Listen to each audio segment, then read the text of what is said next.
Namaskar. Hello. I'm Dr. Sunita Sharma, and I welcome you all to the 40 Women webinar session today. And as you all know, the topic today is rising drug addiction in young India. Before we go further, let me just quickly introduce is. It's a federation of Rajasthan traders and industries and works as a conscious, active, meaningful bridge between the business communities and government. 40 Women's Wing is a networking platform of group of enterprising women community that aims at providing meaningful association, enriching mentorship, and empowering women wherever they are. This webinar also is one such effort wherein we want to empower ourselves and also obviously become aware so that drugs के around जो भी myths हैं उनको हम उनके प्रति aware हो सके.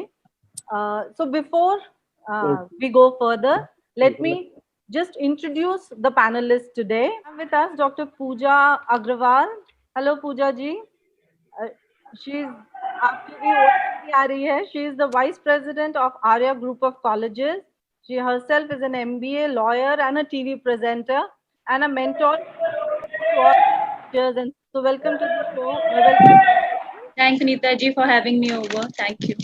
Yeah. So, पूजा जी, आप भी कॉलेज एंड उस सीन से बहुत क्लोजली, पंजाब से भी क्लोजली जुड़ी हुई है. When you were there in Punjab University and now in the as vice president of Arya group of colleges, again आप college students से जुड़ी हुई हैं. तो as per your experience and knowledge, ये इतना बढ़ता क्यों जा रहा है? I mean, why is it that kids are so tempted? One, why is it so easily available? Two, why is it so tempting? Sunita ji, पहले thank you for giving me an opportunity. मैं आपने अभी रैग पिकर्स की बात की. I will like to add to it. मैं वैसे rag pickers को एनवायरमेंटल वॉरियर्स बोलती हूँ, क्योंकि अगर ये नहीं हो तो जो हम लोग गार्बेज क्रिएट करते हैं और डिस्पोज करते हैं, ये उसको सेग्रीगेट करके रिसाइकलिंग प्रोसेसेस में नहीं पहुंचाएं तो बहुत मुश्किल है. और जनरली ये देखा जाता है कि जो गरीब बच्चे हैं, ऑर्फन बच्चे हैं, वो ही ये काम करते हैं from the age group of probably 5-6 years to 16 years. And because they are living in poverty, bad conditions, हमें ये समझना होगा जो ड्रग का यूज है वो different stratas of society different purpose के लिए करती है. गरीब अगर इसको यूज कर रहा है तो वो बेसिकली इसलिए करता है कि वो पॉवर्टी में जीता है, लाइफ उसकी बहुत डिफिकल्ट है, कंडीशंस बहुत बैड है, तो वो उसको एक एस्केप मोड की तरह देखता है. और बिल्कुल आपने सही किया. ये आई रिमेम्बर ये फेविकॉल जो होता है, ये फेविकॉल को भी अगर आप स्मेल करते हैं, ये भी आपको एक हाई की फीलिंग देता है. और मेडिकल स्टोर्स पे जो ड्रग्स होते हैं, बेनाड्रिल वगैरह, ये कॉलेज की स्टूडेंट, आई रिमेम्बर हमारे टाइम में बच्चे इस तरह की चीजें यूज करते थे. टैबलेट फॉर्म में बहुत ड्रग्स अवेलेबल है. तो एंड जो upper strata of the society है वो इसको यूज करता है for pleasure, for recreation, for fun, for peer pressure. The reasons are different. College की अगर आपने बात की, यस, इस टाइम पे ये चलन बढ़ गया है कॉलेजेस में. इनकी कुछ वजह हैं. पहले तो I will say it is not there in all the institutions and colleges. It depends from institution to institution. कुछ institutions, especially जहाँ पर the paying capacity of the parents is very very good and they are in a position to pay the tuition fee and the hostel fee to the tune of 10 lakh rupees. वहाँ पर ये चीजें ज्यादा चलती हैं because even the drug peddlers know कि भैया यहाँ पर बच्चे की पॉकेट में पैसा है और वो जो एज ब्रैकेट है वो बहुत सेंसिटिव है और बहुत ज्यादा easily they can fall prey to this kind of vice. तो इसीलिए ये देख के किया जाता है. इसमें क्या प्रोसेस कैसे होता है कॉलेजेस में इंडक्ट करने का. कुछ बच्चों को एडमिशन दिलाया जाता है उन इंस्टीट्यूशंस में उनको ड्रग पेडलर्स बनाया जाता है, और उससे क्या होता है, जो उनके रूममेट्स होते हैं, हॉस्टलमेट्स होते हैं, उनको धीरे धीरे ये अवेलेबल कराई जाती है। शुरू में आपको for excitement, for fun, for pleasure, इन सब चीजों के लिए आपको बोला जाता है ट्राई करो, एक ट्राई करो, दो ट्राई करो, सिगरेट वगैरह की भी आदत जो पहले लगाई जाती थी ऐसे। और धीरे धीरे बच्चे इसलिए इसमें आ जाते हैं क्योंकि कुछ तो करना चाहते हैं, ट्राई वो करते हैं, जो करना नहीं चाहते हैं उन पे इनडायरेक्ट पीयर प्रेशर क्रिएट किया जाता है, अरे ये तो डरपोक है, ये नहीं कर सकता, ये बचना चाहता है। So this is how, and once you start taking it, अभी जैसे डॉक्टर साहब ने बोला, it is the addiction which is very bad. Once you get addicted to it, it becomes very difficult to come out of it. And ये जब आपको आदत डाली जाती है, डलवाई जाती है, वो इनिशियली फर्स्ट ईयर के स्टूडेंट को टारगेट किया जाता है। बट ये उन इंस्टीट्यूशंस में होता है जहाँ पर सर्विलेंस बहुत वीक होता है, पेरिफेरल जो डिविजन्स हैं बिटवीन दी हॉस्टल्स और बच्चों की टाइमिंग्स और इन सब चीजों पे ध्यान नहीं दिया जाता। मोस्टली इंस्टीट्यूशंस इंश्योर कि इस तरह की चीज नहीं हो, बट यस जहाँ पर हो रहा है वहां पर lack of surveillance, lack of supervision है, जिसकी वजह से ये सब चीजें पेनिट्रेट करती हैं। दूसरा, कॉलेजेस में इसलिए भी हो गया है, पंजाब से ही शुरू हुआ, because it is on the border of Pakistan, and we all know that Pakistan for is famous for narco terrorism, कि बाय नारकोटिक प्रोड्यूस करो, पुश करो, और उससे आप टेररिज्म को प्रमोट करो, उनका एक ही एजेंडा है। And Punjab being border state, बहुत ज्यादा वहां से ये शुरू हुआ, और उड़ता पंजाब हम सबने देखी है, उसकी वजह से ही बहुत फैल गया। यूथ में ये इसलिए भी है कि कहीं ना कहीं we have to understand that as a part of the society we have accepted this as a part of the society. आपने कॉकटेल मूवी देखी दीपिका की, हम सब ने देखी, we all watch that movie, we appreciated that movie. तो कहीं ना कहीं सोसाइटी भी इसको अब धीरे धीरे एक्सेप्ट कर रही है, which is not very good. अगर सोसाइटल एक्सेप्टेंस नहीं आएगी तो ये चीज बैड या टेबू के फॉर्म में रहेगी, तो लोग इसको अवॉइड करेंगे। बट आजकल अगर मैं बोलूं, फार्म पार्टीज होती हैं यंगस्टर्स की, which is in the knowledge of the parents, कि आज बच्चे पार्टी कर रहे हैं, और उन पार्टीज में youth between the age of, जब वो 14-15 साल के होते हैं, बाहर निकलना शुरू करते हैं, इंडिपेंडेंट पार्टीज करना शुरू करते हैं, वहां पर भी ये ड्रग्स को लाया जाता है। कोई ना कोई एक फ्रेंड जो इसका एडिक्शन में होता है, he is the bad woman out there who tries to introduce everyone to it, and this is how it spreads.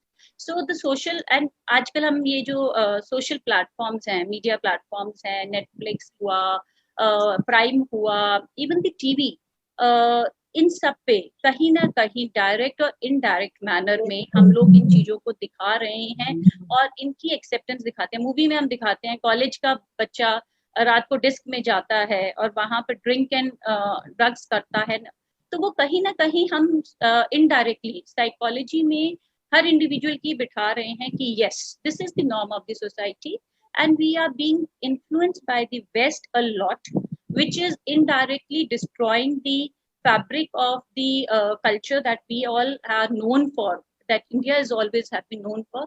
So college में चलन, social acceptance, easy availability, easy prey to the drug, इन सब वजहों से, और कहीं ना कहीं बच्चा पीयर प्रेशर में बहुत सफर करता है, जहां पर वो अपना एंजाइटी में आ जाता है, लॉस ऑफ कॉम्पिटिटिवनेस, उसको लगता है फियर में कोई कॉम्पिटिटिव एग्जाम क्लियर नहीं कर पाऊंगा, डिप्रेशन है, एंजाइटी है। पहले तो बच्चे को आप कुछ भी कर लो, मार लो, पीट लो, डांट लो, तो वो नॉर्मल लाइफ जी लेता था। आजकल आप जरा सा भी बोलते हो वो टेंशन ले लेते हैं, एंजाइटी ले लेते हैं। तो ये सब चीजें, they are the major reasons why students are becoming an easy prey to the drugs.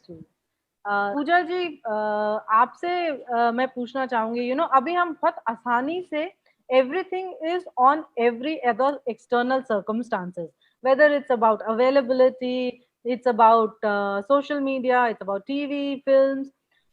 So what do you think हम as in our parenting, one, what we need to incorporate, और दूसरा हम अपने कहीं value systems में कुछ चूक कर रहे हैं क्या? Why are kids so easily getting tempted towards the wrong pathway?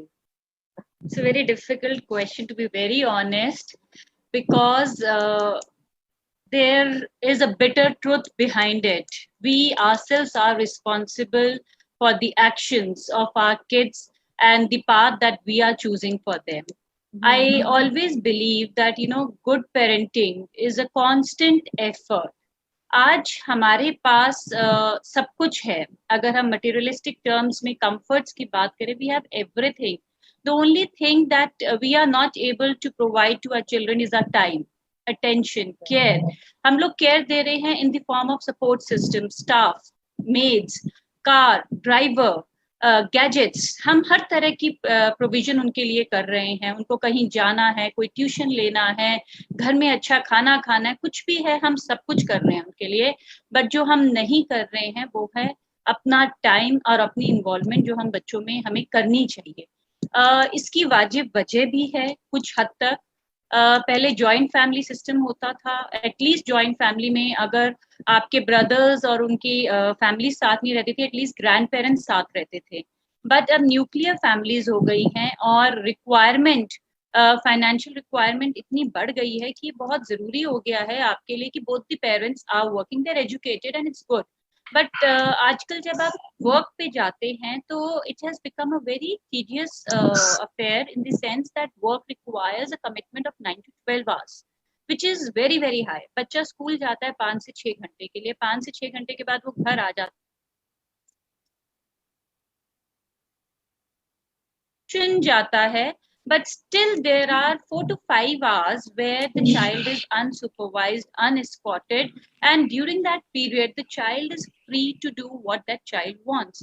तो कहीं ना कहीं मुझे ये लगता है जो ये 11, 12, 13 साल की उम्र है, इस एज तक अगर हम लोग बच्चे के साथ बहुत डीपली इन्वॉल्व रहते हैं तो हम उसको कहीं ना कहीं एंकर कर सकते हैं towards good, bad, towards faith, God. I don't know how many people believe in it or not, but anchoring the child to faith and God is very very important. क्योंकि जब हम बच्चे को ये बताते हैं, सैंडविच मैनर में बताएं कि हम उसको 2 अच्छी कहानियां सुनाएं, एक खराब कहानी सुनाएं कि भाई अगर तुम ऐसा नहीं करोगे तो इस कहानी के थ्रू हम तुम्हें बताते हैं कि this is the consequences, because the child does not know the consequences of the action. दूसरा ये है, मैंने पहले भी बोला है, this society is status conscious. The era that we are living in is a status conscious era that we are living in. हम लोग फेसबुक, सोशल मीडिया पर अपनी प्रेजेंस, अपना आउटलुक ये दिखाने में बहुत बिजी है और एंगेज्ड हैं. हम लोग बच्चे के साथ एक्चुअली लर्निंग में बहुत कम इन्वॉल्व है. तो पेरेंट्स को अगर हमें बच्चों को सिखाना है अच्छी चीजें तो बहुत जरूरी है, we have to walk the talk. अगर हम लोग घर में बैठ के पार्टी कर रहे हैं फ्रेंड्स को बुलाकर और उसमें हम अल्कोहल कंज्यूम कर रहे हैं, tomorrow I have no right to tell my child that alcohol is bad for your health. Then that child is observing me and then listening to me also, but he will pick what he is observing, not what I am telling him, because जब parents होकर हम उसको contradictory behaviour में भी act कर रहे हैं तो हम उसको नहीं रोक सकते. तो एक बैलेंस की जरूरत है इस टाइम पे. We have to strike a balance between the social status that we have to lead as per the need of the hour, and also to instil the good values in our children. उसके लिए सबसे important मुझे लगता है, अगर आप बच्चों को करना चाहते हो, invest your time, especially when the child is till the age of 13 years. तब तक आप उसको ये बताओ कि peer pressure कुछ नहीं होता, आपके friends आपको कुछ भी कहें, but this is the right thing, this is your goal, this is your life and I am there with you no matter what. जब बच्चे में ये कॉन्फिडेंस होगा तो आई थिंक बच्चा इतनी जल्दी स्वे नहीं होगा towards the negativity and the bad aspects. True. So I think one important is कि हम उन्हें educate करें of feeling confident within themselves, so that लोगों के जो impressions हैं वो बहुत deep ना हो. And you know, because of course I can understand कि वो peer pressure को beat करना probably at that age सबसे मुश्किल काम है. नहीं, अभी ये आपने कहावत सुनी होगी ना, सबसे बड़ा रोग क्या कहेंगे लोग. हाँ. ये बच्चों से ज्यादा हम पेरेंट्स पे अप्लाई होती है. हाँ, true. अगर आज सबके बच्चे ब्रॉड जा रहे हैं और आज मैं अपने बच्चे को ब्रॉड नहीं भेज रही हूँ, there are 10 friends who are asking me what is the reason why you don't want to send your child abroad, being हाँ, from an education industry, and I say I know exactly why I'm not sending my child abroad, being from the same industry. yeah. So this is the thing.